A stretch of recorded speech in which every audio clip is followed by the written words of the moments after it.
आपका यूनिक प्रज्ञान यूट्यूब परिवार में हार्दिक स्वागत है, वंदन है, अभिनंदन है।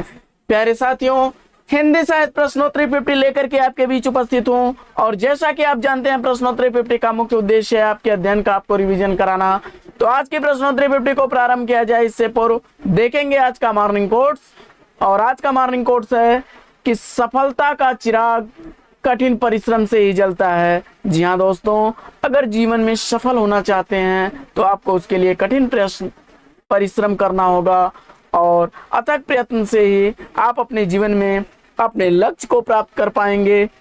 तो इसी मॉर्निंग कोट्स के साथ शायद प्रश्नोत्तरी 50 प्रारंभ करेंगे, लेकिन पहला प्रश्न आप तक पहुंचे इससे पूर्व अगर वीडियो को पहली बार देख रहे हैं तो चैनल पर नए हैं तो कृपया चैनल को सब्सक्राइब, वीडियो को लाइक और शेयर करना बिल्कुल ना भूलें, क्योंकि मैं प्रतिदिन आपके लिए ऐसे ही वीडियोस लेकर के आता रहता हूं। और अगर आप यूनिक प्रज्ञान परिवार का हिस्सा बनते हैं तो आप, मुझे आशा ही नहीं पूर्ण विश्वास है कि अपनी तैयारी को बेहतर बना सकेंगे। तो साथियों, प्रारंभ करते हैं पाठचर्या और देखते हैं पाठचर्या का पहला प्रश्न।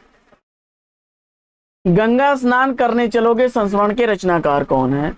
तो गंगा स्नान करने चलोगे संस्मरण के रचनाकार विश्वनाथ त्रिपाठी हैं। 2012 ईस्वी का रचनाकाल है। अगला प्रश्न है कि बारिश में भीगते बच्चे कहानी संग्रह के लेखक कौन है? तो जवाब हो जाएगा रामदरस मिश्र। अगला प्रश्न है कि हादसे आत्मकथा की लेखिका कौन है? तो हादसे आत्मकथा रमणिका गुप्ता द्वारा लिखी गई 2005 ईस्वी की प्रकाशित आत्मकथा है।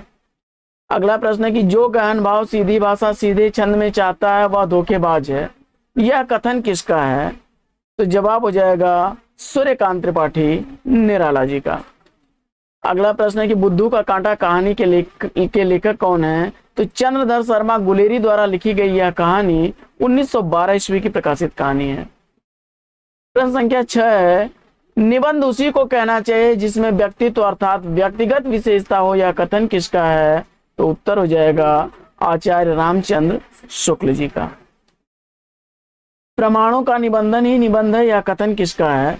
तो प्रमाणों का निबंधन ही निबंध है, यह कथन आचार्य हजारी प्रसाद द्विवेदी जी का है। हजारी प्रसाद द्विवेदी ने हिंदी का प्रथम कवि किसे माना है? तो जवाब हो जाएगा अब्दुल रहमान को।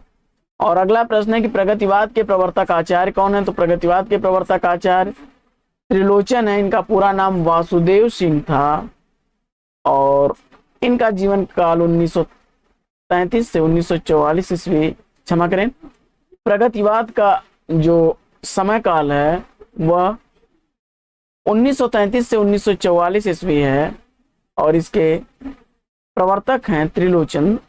अगला प्रश्न, गुड़िया भीतर गुड़िया आत्मकथा की लेखिका कौन है? तो गुड़िया भीतर गुड़िया आत्मकथा मैत्रेयी पुष्पा द्वारा लिखी गई 2005 ईस्वी की प्रकाशित रचना है। कहानी नई कहानी पुस्तक के लेखक कौन है? तो कहानी नई कहानी पुस्तक नामवर सिंह की रचना है।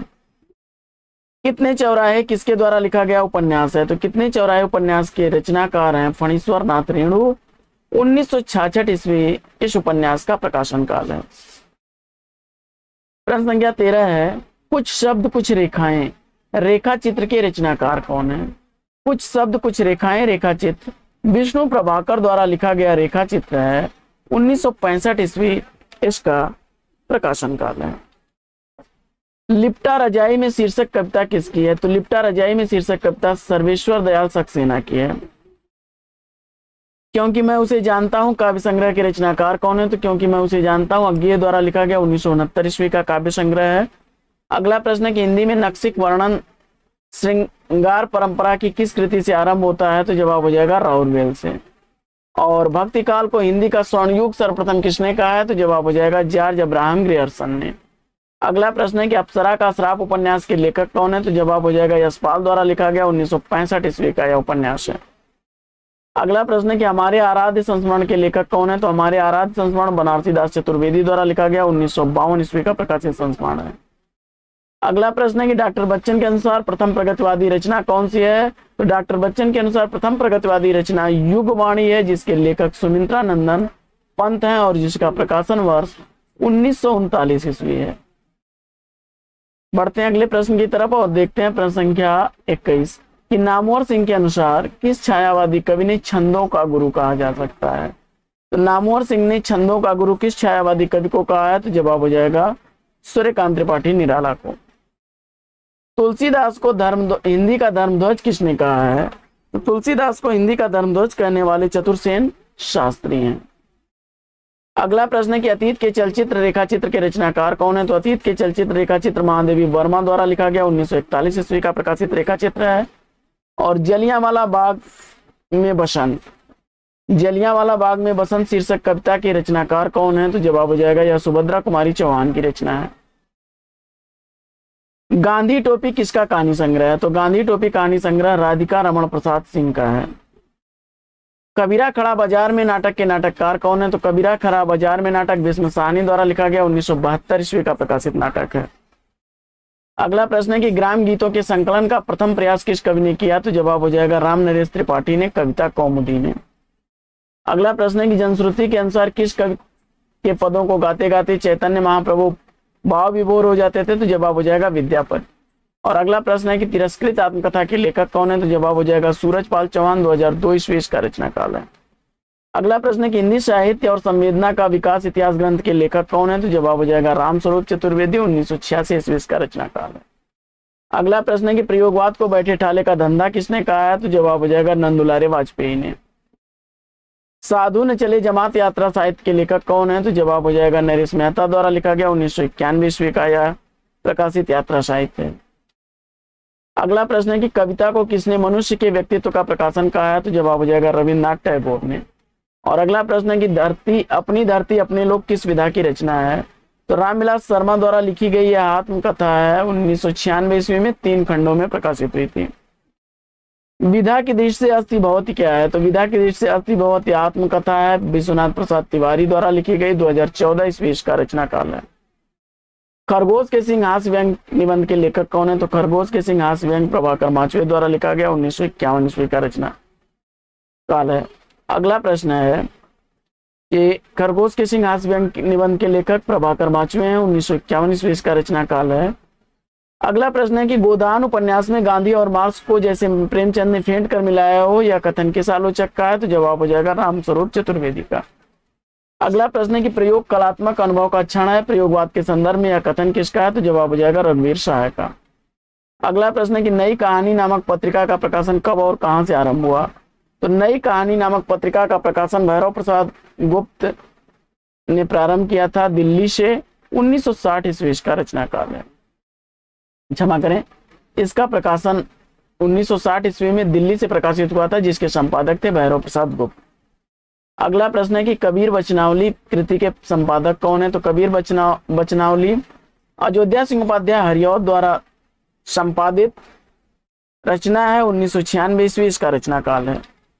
अगला प्रश्न है कि परशुराम की प्रतीक्षा काव्य कृति के रचनाकार कौन है? तो परशुराम की प्रतीक्षा रामधारी सिंह दिनकर की रचना है, 1963 ईस्वी इस रचना का प्रकाशन काल है।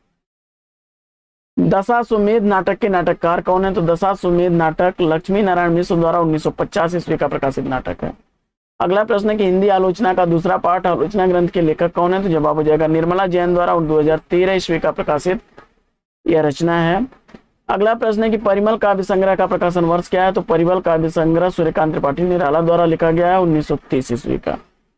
अगला प्रश्न है कि कल्पलता विचार प्रवाह निबंध संग्रह के रचनाकार कौन है? तो जवाब हो जाएगा हजारी प्रसाद द्विवेदी द्वारा लिखा गया 1959 ईस्वी का विचार और प्रवाह तथा कल्पलता 1951 ईस्वी का प्रकाशित निबंध संग्रह है। यानी कल्पलता का प्रकाशन वर्ष 1951 ईस्वी और विचार और प्रवाह का 1959 ईस्वी है। अगला प्रश्न, हंस जवाहिर का रचनाकाल क्या है? तो हंस जवाहिर कृति कासिम शाह द्वारा लिखी गई 1736 ईस्वी की रचना है। अगला प्रश्न है कि कालिदास की लालित योजना नामक आलोचनात्मक कृति के लेखक कौन है? तो कालिदास की लालित योजना आचार्य हजारी प्रसाद द्विवेदी की रचना है, 1965 ईस्वी इसका प्रकाशन काल है। हुंकार को प्रथम प्रगतवादी रचना किसने माना है? तो हुंकार को प्रथम प्रगतवादी रचना मानने वाले प्रकाश चंद्र गुप्त हैं। अंधेरे में कविता में अपराध भावना का अनुसंधान किस आलोचक ने कहा है? तो अंधेरे में कविता में अपराध भावना का अनुसंधान कहने वाले आलोचक हैं रामविलास शर्मा। अगला प्रश्न है कि निराला की साहित्य साधना आलोचना ग्रंथ के आलोचक कौन है? तो जवाब हो जाएगा रामविलास शर्मा। तो साथियों, यह पाठचर्या कैसी लगी कमेंट्स करके जरूर बताइएगा। आज की पाठचर्या में लेंगे यहीं पर विराम, फिर मिलेंगे आपसे अगले वीडियो में एक नए प्रकरण, एक नए टॉपिक, एक नए अंदाज में। लेकिन हमले आपसे विदा, उससे पूर्व आप वीडियो को लाइक और शेयर कर दीजिएगा। चैनल पर पहली बार होंगे तो चैनल को सब्सक्राइब कर लीजिएगा। फिर मिलते हैं आपसे अगले वीडियो में एक नए प्रकरण, एक नए टॉपिक, एक नए अंदाज में। तब तक के लिए बेस्ट विशेष बेस्ट ऑफ लक। जय हिंद साथियों।